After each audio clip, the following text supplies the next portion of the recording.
Écoutez, moi j'ai été très étonné qu'on me donne un prix qui appartient au domaine scientifique, parce que c'est très rare qu'on reconnaît que quelqu'un qui travaille en art, qu'un artiste soit aussi un chercheur, soit aussi un scientifique à sa manière.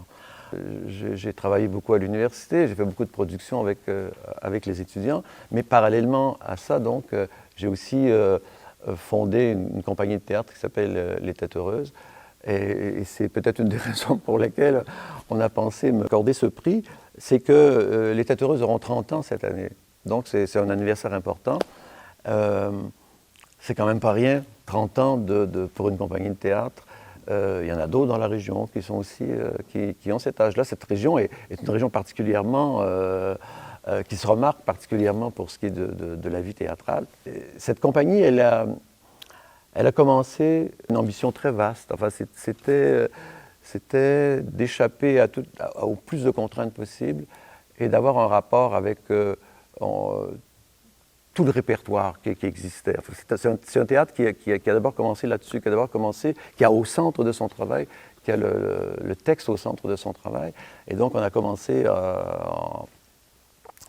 avec cette déclaration-là et avec un projet, il y a 30 ans, qu'on a fait dans ce qu'on appelait la vieille pulperie à l'époque, donc ici, à Chicoutimi, avec un projet qui déjà, je ne sais pas, il y avait au plus de 100 personnes dans ce projet. On avait pris possession d'une grande partie d'une usine qui était en ruine à l'époque. Il y avait des chevaux, il y avait des musiciens, il y avait des danseurs, on faisait la création d'un texte de Marie-Claire Blais. C'est comme ça qu'ont commencé Les Têtes Heureuses.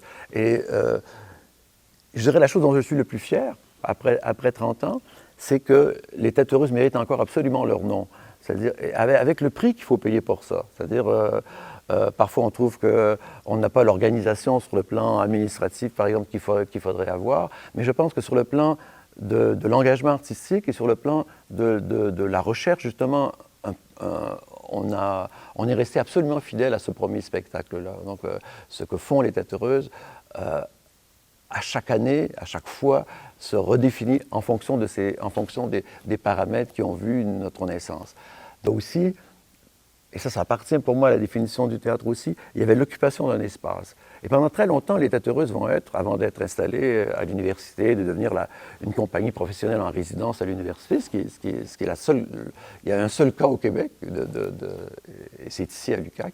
Donc avant d'être installé ici à l'université, donc on s'est beaucoup promené. On était donc à la pulperie, ensuite on a eu un lieu qui s'appelait la Maison Carrée, dans le centre-ville de Chicoutimi. Ensuite on s'est promené, on a fait des spectacles. On a monté Macbeth de Shakespeare dans une ancienne discothèque. On a fait une pièce, on a présenté un spectacle dans un bureau de design le soir quand le bureau était fermé. Bon, vous voyez, donc cette question de l'espace, ça a toujours été pour nous aussi une question extrêmement importante. À moi, qu'est-ce que j'observe? J'observe en tout cas une grande part de la recherche et du développement qui se fait en théâtre actuellement. Évidemment, là, je ne parle pas du texte théâtral, là, mais je parle du théâtre comme un art de la scène. Cet art-là, il a un rapport de plus en plus étroit avec la science par le biais de la technologie, en tout cas. Art et science sont de la même famille.